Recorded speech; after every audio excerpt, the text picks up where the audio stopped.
Hello friends, मैं हूं ज्योति सिंह और आप देख रहे हैं सक्सेस पथ। आज के इस वीडियो में हम पॉलिटेक्निक सिविल इंजीनियरिंग के 5th सेमेस्टर स्टूडेंट के लिए railway bridge and tunnel subject के मोस्ट इंपॉर्टेंट क्वेश्चन को हम देखेंगे, जो भी आपके सेमेस्टर एग्जाम के पर्पज से इंपॉर्टेंट क्वेश्चन है, जो क्वेश्चन बार बार रिपीट किए जाते हैं एग्जाम में, बार बार पूछे जाते हैं। तो उस सभी सिलेक्टेड क्वेश्चन को हम यहाँ पर कवर करने वाले हैं इस सब्जेक्ट से रिलेटेड। तो इसमें आपके 3 पार्ट होते हैं रेलवे ब्रिज एंड टनल में। तो railway bridge and tunnel, railway and bridge आपका ज़्यादा इंपॉर्टेंट होता है, टनल से बहुत ज़्यादा क्वेश्चन आपसे नहीं पूछा जाता है। जो भी क्वेश्चन इंपॉर्टेंट है, जो रिपीटेड है, उसको हम यहाँ पर इस वीडियो के अंदर देख लेंगे और इन सभी क्वेश्चन को आप एग्जाम से पहले जरूर तैयार कर लीजिएगा। तो चलिए हम देखते हैं। इसके पहले आपका surveying second, soil mechanics and foundation engineering के और आपका water and waste water engineering के भी मोस्ट इंपॉर्टेंट क्वेश्चन बता दिए गए हैं। तो उसको भी आप उनके प्लेलिस्ट से जाके आप मोस्ट इंपॉर्टेंट जो क्वेश्चन है उसको तैयार कर लीजिए। तो चलिए हम देखते हैं। आज का हमारा क्वेश्चन है, यदि आप चैनल पर नए हैं तो चैनल को सब्सक्राइब कर लें, बेल आइकन को प्रेस कर लें, जिससे कि हमारे नए वीडियो की नोटिफिकेशन आपको मिलती रहे। तो फर्स्ट पार्ट हम देखेंगे। सबसे पहले रेलवे के जो भी मोस्ट इंपॉर्टेंट क्वेश्चन होंगे उनको हम देखेंगे, फिर हम ब्रिज के क्वेश्चन को देखेंगे और उसके बाद से हम टनल को देखेंगे। तो पहला क्वेश्चन हमारा है, रेलवे के संबंध में स्थायी मार्ग की परिभाषा लिखिए, इसके घटकों की सूची बनाइए। यानी कि जो रेलवे है उसके संबंध में स्थायी मार्ग यानी कि परमानेंट वे आपका क्या होता है, इसका डिफिनेशन बताना है। और परमानेंट वे के जो कंपोनेंट्स होते हैं उसका आपको उसके बारे में बताना है, कौन कौन से कंपोनेंट्स होते हैं। नेक्स्ट हम देखते हैं, रेल की परिभाषा दीजिए तथा इसके प्रकारों का सचित्र वर्णन कीजिए। जो रेल आपका होता है उसकी परिभाषा देना है। रेल का मतलब आपका जो भी आपका रेल जिसपे हमारे ट्रेन के पहिए चलते हैं, जिससे हम रेल मार्ग बनाते हैं, तो रेल की आपको परिभाषा देना है। रेल आपका क्या होता है और इसके कौन कौन से प्रकार होते हैं रेल के, ये आपको बताना है। जैसे आपका double headed, bull headed, flat footed, 3 प्रकार के रेल होते हैं। तो उसी के बारे में आपको सचित्र यानी कि चित्र बनाकर इनका वर्णन करना है। नेक्स्ट हमारा है, ये मोस्ट इंपॉर्टेंट क्वेश्चन है। ये दोनों जो फर्स्ट एंड सेकंड है मोस्ट इंपॉर्टेंट है, इसको आप जरूर से जरूर तैयार कीजिएगा। नेक्स्ट हमारा क्वेश्चन है, रेलों के विसर्पण यानी कि क्रीप ऑफ रेल्स के कारण, प्रभाव तथा बचाव की व्यवस्था करें। यानी कि रेल में विसर्पण आपका किस प्रकार से होता है, क्यों होता है, कारण उसके क्या है, उसके प्रभाव क्या होते हैं और उससे हम कैसे बच सकते हैं। तो क्रीप के बारे में आपको पूरी डिटेल बतानी है। नेक्स्ट हमारा है, रेल गेज क्या है, इसके विभिन्न प्रकार कौन कौन से हैं, वर्णन कीजिए। तो ये भी क्वेश्चन आपका मोस्ट इंपॉर्टेंट है, इसको आप जरूर अच्छे से तैयार कर लीजिए।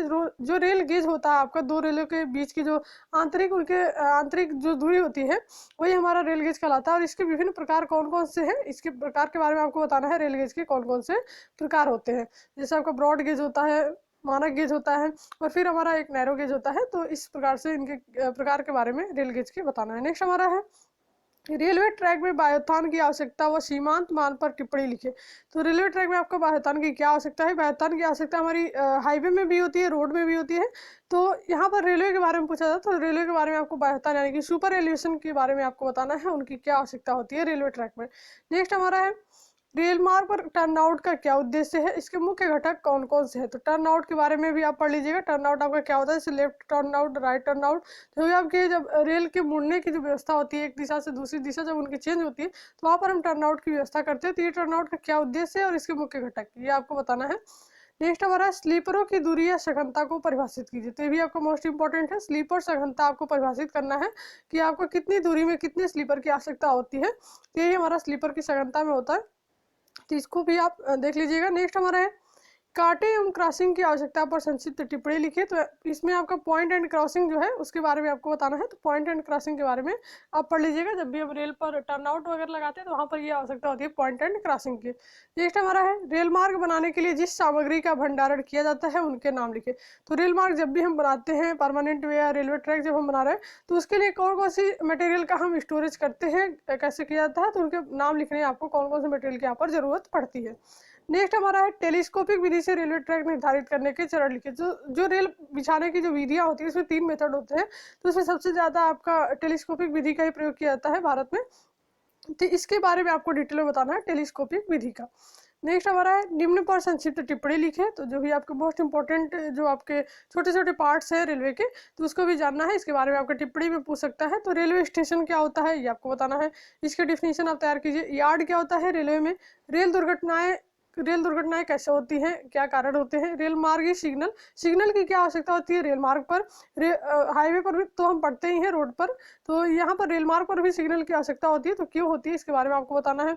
स्लीपर क्या होता है, धारक प्लेट यानी कि bearing plate and fish bolt आपका क्या होता है, तो इस पर भी आपको टिप्पणी लिखनी है। फिर हमारा है, मेट्रो रेल क्या होता है, मोनोरेल क्या होता है, और स्टाक रेल, टंग रेल एवं चेक रेल। तो ये सभी आपके छोटे छोटे पार्ट्स हैं रेल के, तो इसको भी आप तैयार कर लीजिएगा, इस पर टिप्पणी लिखने के लिए आ जाता है। तो ये सभी क्वेश्चन थे आपके रेलवे से रिलेटेड। नेक्स्ट जो हमारा पार्ट है ब्रिज का, तो ब्रिज में कौन कौन से क्वेश्चन आपके इंपॉर्टेंट है उसको भी हम यहाँ पर देख लेते हैं। ब्रिज का हमारा क्वेश्चन है, पुल के घटक कौन कौन से हैं, प्रत्येक को समझाइए। तो जो पुल आपका होता है, ब्रिज होता है, ब्रिज क्या होता है, ब्रिज के कौन कौन से कंपोनेंट्स होते हैं, तो इसके बारे में आपको बताना है। नेक्स्ट हमारा है पुल संरचना क्या होती है, यानी कि ब्रिज स्ट्रक्चर क्या होता है और इसके विभिन्न भाग कौन कौन से हैं। इसके दो भाग होते हैं, एक हमारा सुपर स्ट्रक्चर, एक हमारा सब स्ट्रक्चर। तो वही आपको बताना है पुल जो संरचना होती है, जो आपका ब्रिज स्ट्रक्चर होता है उसके में। नेक्स्ट हमारा है निम्नलिखित प्रकार से पुलों का वर्गीकरण कीजिए। तो जो पुलों का ब्रिज का क्लासिफिकेशन है, उसके अलग अलग प्रकार होते हैं, अलग अलग बेसिस होते हैं, उसके आधार पर उसका हम वर्गीकरण करते हैं। तो यहाँ पर आपको दे दिया गया है कि किसके आधार पर आपको पुलों का वर्गीकरण बताना है। तो सबसे पहला हमारा आयु के अनुसार, निर्माण सामग्री के अनुसार और संरचना के अनुसार, यानी कि जो भी हमारी एज होती है ब्रिज की, उसके अनुसार आपको बताना है कि पुलों का वर्गीकरण कौन कौन सा होता है। जो भी मटेरियल यूज होते हैं, तो मटेरियल के अनुसार कौन कौन सा इनका क्लासिफिकेशन है, और स्ट्रक्चर के अनुसार कौन कौन से क्लासिफिकेशन इनके हैं। नेक्स्ट हमारा है भारतीय रेल सेवा पर संक्षिप्त टिप्पणी लिखिए। तो भारतीय रेल जो सेवा है इसके ऊपर हमको संक्षिप्त टिप्पणी लिखना है। नेक्स्ट हमारा क्वेश्चन है निमज्जनी एवं अनिमज्जनी पुल को चित्र सहित समझाइए। तो ये भी क्वेश्चन आपका रिपीटेड है, बार बार एग्जाम में पूछा जाता है। जो सबमर्ज ब्रिज होता है और नॉन सबमर्ज ब्रिज होता है, जो यानी कि जो ब्रिज ऐसा कोई ब्रिज है जिसमें आपका बाढ़ का पानी, यानी कि बाढ़ आती है तो वो ब्रिज आपका पानी उसके ऊपर आ जाता है ब्रिज के, तो हमारा होता है सबमर्ज, यानी कि निमज्जनी डूबा हुआ पुल। और अनिमज्जनी क्या होता है, जब बाढ़ आती भी है तो आपका ब्रिज के नीचे ही रहता है पानी, और ब्रिज का जो तल है वो आपका सरफेस है वो पानी के ऊपर रहता है, यानी कि बाढ़ के पानी में या पानी से ब्रिज आपका डूबता नहीं है। तो इसको हम बोलते हैं अनिमज्जनी। तो इसी में आपको इसके बारे में बताना है, submerge and non submerge bridge के बारे में, और इसको चित्र सहित समझाना भी है। नेक्स्ट हमारा है निम्न पर संक्षिप्त टिप्पणी लिखिए। तो जो आपके कुछ इंपॉर्टेंट पॉइंट है ब्रिज से रिलेटेड, जैसे आपका हो गया पियर्स प्रस्थम, एबटमेंट अंत्याधार, पियर्स एबटमेंट यानी कि अंत्यधारी प्रस्थम, और हमारा है पक्षवित्ती विंग वाल्स। तो इनके बारे में हमको टिप्पणी लिखना है, ये आपका मोस्ट इंपॉर्टेंट पॉइंट है, इनको आप जरूर तैयार करके जाइएगा।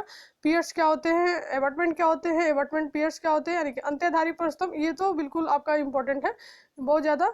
और फिर हमारा होता है विंग वाल्स। तो जो भी छोटे छोटे टर्म है ब्रिज के, इसको भी आप पढ़ के जाइएगा। नेक्स्ट हमारा है पुल धारक क्या है, यानी कि ब्रिज बियरिंग क्या है और ये कितने प्रकार के होते हैं। तो बियरिंग के बारे में आपसे पूछता है कि ब्रिज बियरिंग क्या होते हैं और ये कितने प्रकार के होते हैं। इसमें से आपका जो रॉकर बियरिंग है ये आपका मोस्ट इंपॉर्टेंट है, यानी कि दोलक बियरिंग को रेखा चित्र की सहायता से समझाइए। तो ये आपका ज्यादा पूछा जाता है, बार बार रिपीट किया जाता है एग्जाम में। नेक्स्ट हमारा है पुल के स्थल चयन को प्रभावित करने वाले कारकों की विवेचना करें। तो ये तो थे हमारे ब्रिज से रिलेटेड क्वेश्चन, जो भी इंपॉर्टेंट क्वेश्चन है वो आपको बताया जा रहा है। नेक्स्ट हमारा जो पार्ट है आरबीटी का लास्ट पार्ट हमारा टनल है, और टनल में बहुत ज़्यादा क्वेश्चन आपसे नहीं पूछे जाते हैं। जितना सिलेबस के अंदर आपका है, जो बीटीयूपी सिलेबस के अकॉर्डिंग है, उसमें से जो भी क्वेश्चन आपके इंपॉर्टेंट है उसको हम यहाँ पर देख रहे हैं। तो पहला क्वेश्चन हमारा है टनल का, सुरंग निर्माण की आवश्यकता बताइए, यानी कि सुरंग निर्माण की क्या आवश्यकता होती है, क्यों हम सुरंग बनाते हैं, और सुरंग से आप क्या समझते हैं। सुरंग का आपको टनल का डेफिनेशन देना है, टनल से आप क्या समझते हैं और इसके निर्माण की क्या आवश्यकता होती है। नेक्स्ट हमारा क्वेश्चन है सुरंग बनाने की विधियों का चित्र सहित वर्णन कीजिए। तो सुरंग बनाने की जो विधियां होती हैं, इनके जो मेथड्स हैं टनल बनाने के, टनलिंग के, तो उसके बारे में आपको बताना है। नेक्स्ट हमारा है सुरंगों की विभिन्न आकृतियां कौन कौन सी है, चित्र बनाइए। तो इनका जो क्लासिफिकेशन होता है इनकी आकृतियों के आधार पर हम करते हैं कि अलग अलग, जैसे वाली सर्कुलर है तो सर्कुलर हो गया, रेक्टेंगल है तो रेक्टेंगल आपका टनल हो गया। तो इनकी आकृतियां बतानी है कि कौन कौन सी आकृतियां होती हैं, उनको चित्र सहित भी बना के आप दिखा सकते हैं। नेक्स्ट हमारा है सुरंगों में संवातन, प्रकाश तथा जल निकासी की व्यवस्था का वर्णन करें। तो ये आपका हो गया लास्ट क्वेश्चन, यानी कि सुरंग में जो आपका वेंटिलेशन होता है, लाइट की व्यवस्था होती है और ड्रेनेज होता है, ड्रेनेज सिस्टम जो है, तो उसके बारे में आपको बताना है कि ये कैसे व्यवस्था हम करते हैं। तो ये सभी आपके मोस्ट इंपॉर्टेंट क्वेश्चन है। टनल से आपके बस इतना ही क्वेश्चन इंपॉर्टेंट है और ये आप जरूर तैयार कर लीजिएगा इसको। तो ऐसे वीडियोज़ के लिए आप चैनल पर बने रहिए और इस वीडियो को अपने फ्रेंड के साथ ज़्यादा से ज़्यादा शेयर कीजिए।